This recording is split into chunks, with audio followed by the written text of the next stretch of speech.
घटना लगभग 4-4.5 साल की पहले की है। दोपहर का वक्त था। मैं कल्याण मासिक पत्रिका पढ़ रही थी। मुझे लगता है काफी लोग परिचित होंगे इस कल्याण मासिक पत्रिका से। गीता प्रेस गोरखपुर से जो छपती है, परिचित है ना, मारवाड़ी तबका है तो जानते हैं। वो पढ़ रही थी। उसमें 1.5 पेज का, उसके पेज भी बड़े बड़े आते हैं, फुल साइज पेज आते हैं। 1.5 पेज का एक आर्टिकल लिखा हुआ था स्वामी रामसुख जी महाराज द्वारा। परिचित होंगे स्वामी जी के नाम से भी आप लोग, है ना। उनका लिखा हुआ आर्टिकल था 1.5 पेज का। 1.5 पेज में उन्होंने क्या लिखा था, खाली सार आप तक पहुंचा रहे हैं। लिखते हैं स्वामी जी कि जो भी आप गलत कार्य करते हैं, झूठ बोलते हैं, चोरी करते हैं, जो भी गलत काम करते हैं, उस कर्म का फल तो आपको भोगना ही पड़ेगा। लेकिन यदि आप पीठ पीछे दूसरों की निंदा करते हैं, बुराई करते हैं, चुगली करते हैं, तो जिसकी चुगली, जिसकी बुराई आप कर रहे हैं, उसके कर्म आपको भोगने पड़ते हैं।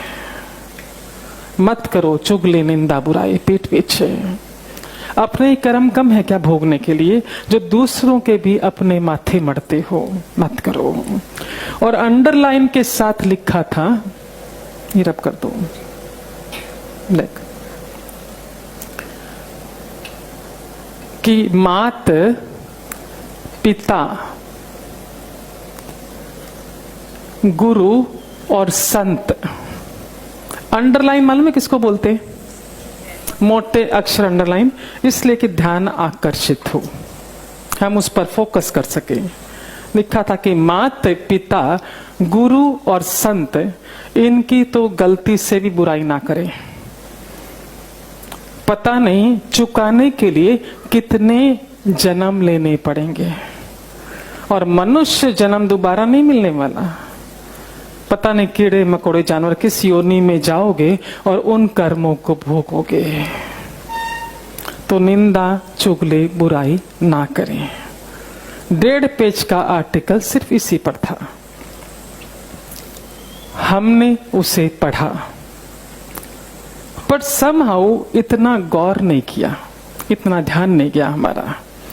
और प्रकृति की व्यवस्था देखिए, नारायण की व्यवस्था देखिए।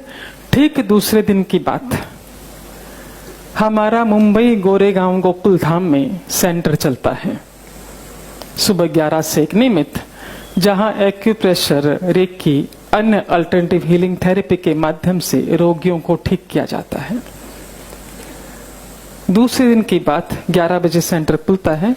10:55 हम सेंटर की ओर आगे बढ़ रहे थे कि पीछे से मेरा पल्ला मुझे किसी ने खींचता हुआ महसूस हुआ कि कोई पकड़ रहा है। मुड़कर देखा तो अंदाजन 35 साल की महिला है ना, और मुझसे बोली कि मेरे घुटनों में बहुत दर्द रहता है, तो डॉक्टर ने ऑपरेशन करने के लिए कहा है, पर ऑपरेशन अभी हम करवा नहीं सकते क्योंकि बच्चों की परीक्षाएं हैं, 2 महीने बाद करवाएंगे, बहुत कष्ट है। तो मेरा मन ये बोलता है कि यदि आप हाथ लगा देंगे तो ठीक हो जाएगा। हमने कहा हमारे हाथ लगाने से ठीक नहीं होगा, आप आके एक्यूप्रेशर ले लीजिए। बोले 4-5 दिनों से करवा रही हूं पर मुझे फर्क नहीं मिला, मेरा बहुत मन, आप खाली छू दीजिए, ठीक हो जाएगा।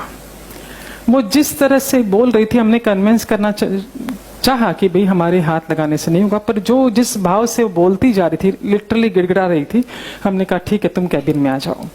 हमारी एक्यूप्रेशर की टीम अलग है, हम खाली काउंसलिंग करते हैं। कैबिन में बुलाया, हमने उन्हें एक्यूप्रेशर देना शुरू किया। और एक्यूप्रेशर पॉइंट जो होते हैं बहुत अधिक पेनफुल होते हैं, तो जब पेशेंट को हम लोग देते थोड़ी बातों में व्यस्त कर देते हैं ताकि उसका ध्यान डाइवर्ट हो जाए, हम ट्रीटमेंट दे सकें। और सहज ही हमने उससे पूछा कि बहुत अधिक दर्द किस वक्त होता है, चलने में, बैठने में, उठने में किस वक्त अधिक पेन होता है। उसका कहना था कि सुबह किचन में हम काम करते हैं 2.5-3 घंटा, उसके बाद जब जाकर बैठती हूँ तो बैठा नहीं जाता है, टीस मारता है, ये शब्द उसके, बहुत दर्द करता है। तो शरीर से भारी थी।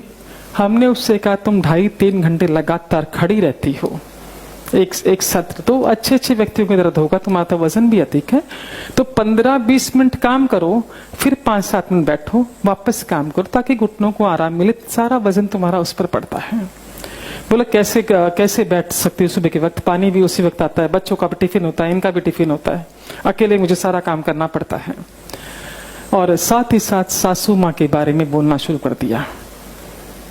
घर में सासू माँ भी पर मुझे बिल्कुल भी हेल्प नहीं करती, और सासू पुराण चालू कर दिया। समझा? सासू पुराण किसको बोलते? समझा क्या? समझा? हाँ हाँ, सासू ऐसी है वैसी चालू कर दिया। हमने कहा कि उसने अपने जमाने में बहुत काम कर लिया, अभी हमारा समय काम करने का है ना, उनका बुढ़ापा है, उनको आराम करना चाहिए। तो बोले क्या का बुढ़ापा, जब खुद की बेटी आती 3-3 घंटे चौके में बैठी रहती, ये बनाऊं वो बनाऊं वो बनाऊं, और मुझे एक सब्जी काट के भी नहीं देती ऐसा।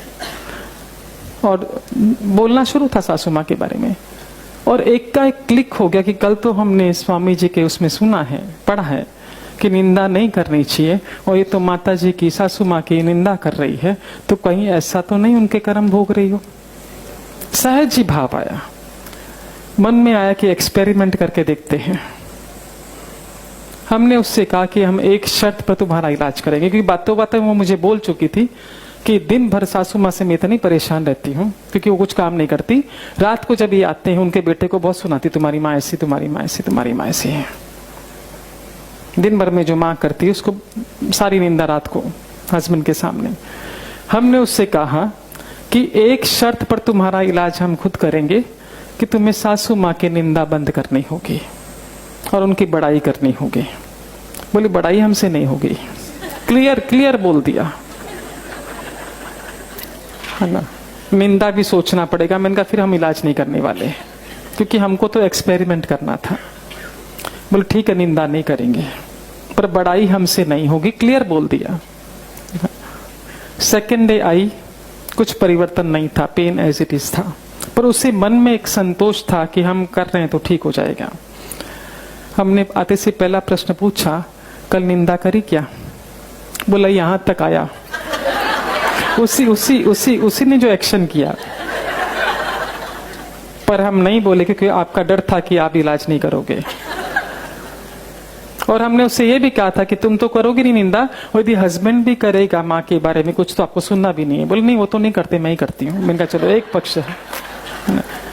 थर्ड डे 2 दिन बीता, 2% 3% थोड़ा अच्छा लगा।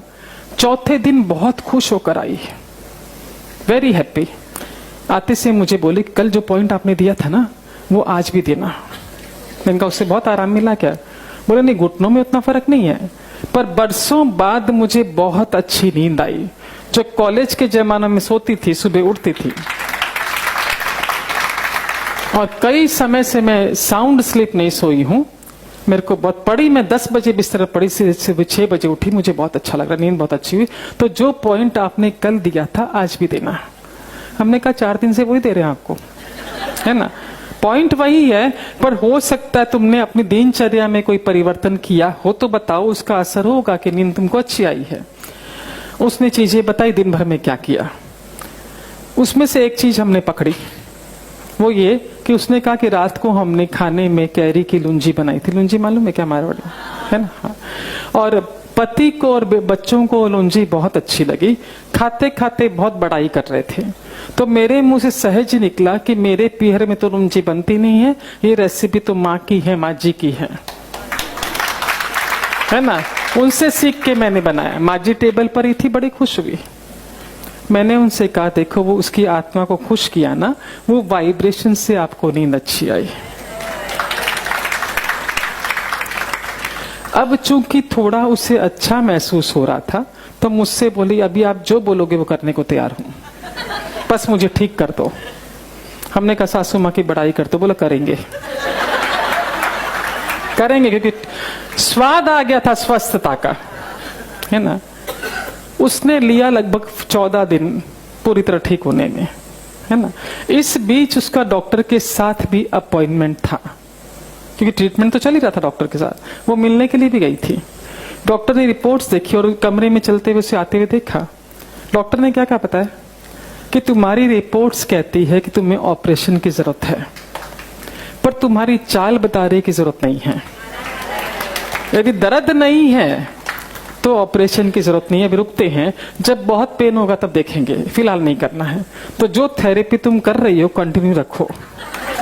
ये डॉक्टर के शब्द थे, है ना? हाँ, तो मैं मुझे आके बोली, उसने ऐसा बोला है।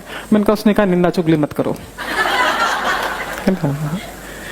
ये ऐसा पेशेंट था कि ये ठीक होने के बाद उसके हस्बैंड हमें धन्यवाद करने आए। ऐसा बहुत कम होता है कि ठीक होने के बाद वो लोग धन्यवाद करके जाए। 50 को ठीक करते तो मुश्किल से 2 जन आके धन्यवाद करते हैं। इसके हस्बैंड मिलने के लिए आए, बहुत धन्यवाद किया कि हम लोअर मिडिल क्लास हैं, ऑपरेशन का इतना खर्चा लगता, ये ठीक हो गई, बच गया, नॉर्मल है। मतलब सबसे बड़ी बात ये ठीक हुई, इसकी तो खुशी है ही मुझे। घर का माहौल बदल गया, मेरी माँ का मान सम्मान करने लगी। जो बोला मैं भीतर से घुटता था कि किसकी सुनूं, माँ की सुनूं कि इसकी सुनूं, सारे दिन अपसेट रहता। घर का वातावरण बदल गया। और सबसे बड़ी बात उस महिला ने ये शेयर की कि नौकरी पेशा हस्बैंड है, एक पगार लिमिटेड मिलती है, और 26-27 तारीख के बाद पगार आती है 2 तारीख को हाथ में। जो अंतिम 3-4 दिन होते बहुत मुश्किल से करते हैं, क्योंकि पैसे होते नहीं है ड्रॉर में, खत्म हो चुके होते हैं। पर इस बार बोले मैं 15 दिन आपके पास भी आई, 50 रुपया जाने का लगता है, 50 रुपया आने का लगता है ऑटो में आपके पास ट्रीटमेंट कराने का। उसके बावजूद भी ड्रॉर में 2000 रुपये बचे पड़े हैं।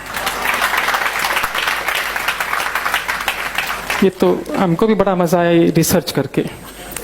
अब हमने क्या किया कि सारे पेशेंट्स पर चालू कर दिया एक्सपेरिमेंट कि जो भी ट्रीटमेंट के लिए आ रहा है उसको ये चीजें नहीं करनी है, क्योंकि मालूम पड़े कि क्या चीजें स्वामी जी महाराज क्या कहना चाह रहे हैं।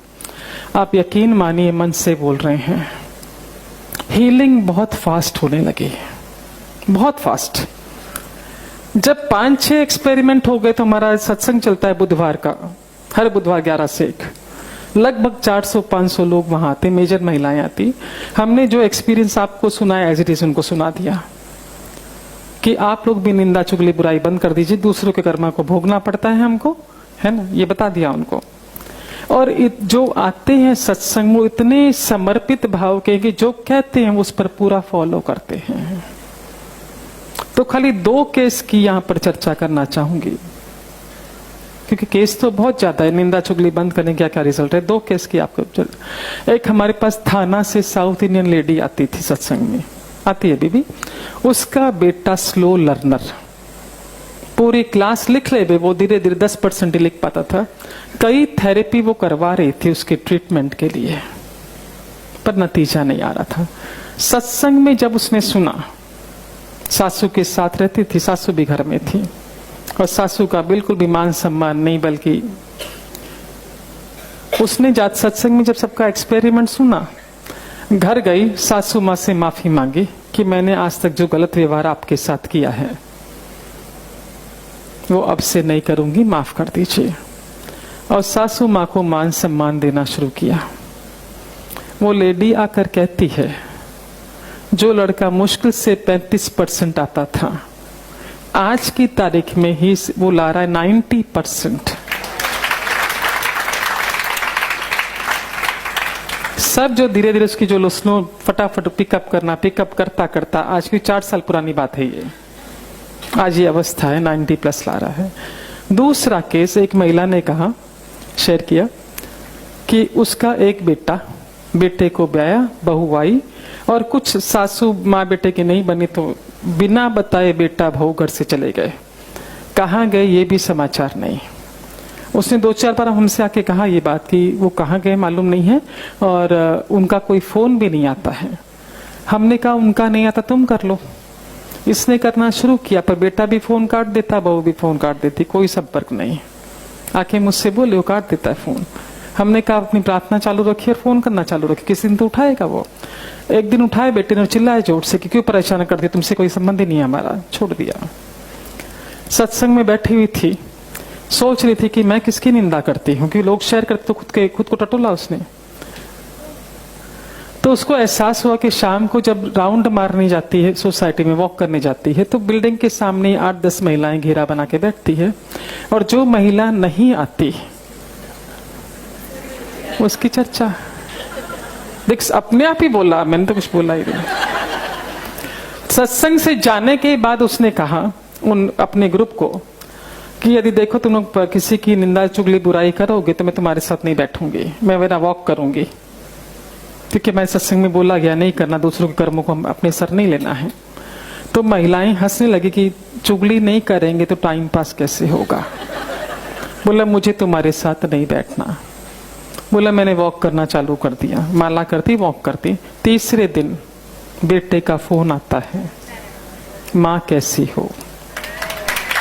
थर्ड डे जन्मदिन भी माँ का आया तो सत्संग में मिठाई लेकर आया था सेलिब्रेशन के लिए, है ना। एग्जाम्पल बहुत है पर समय सीमित है।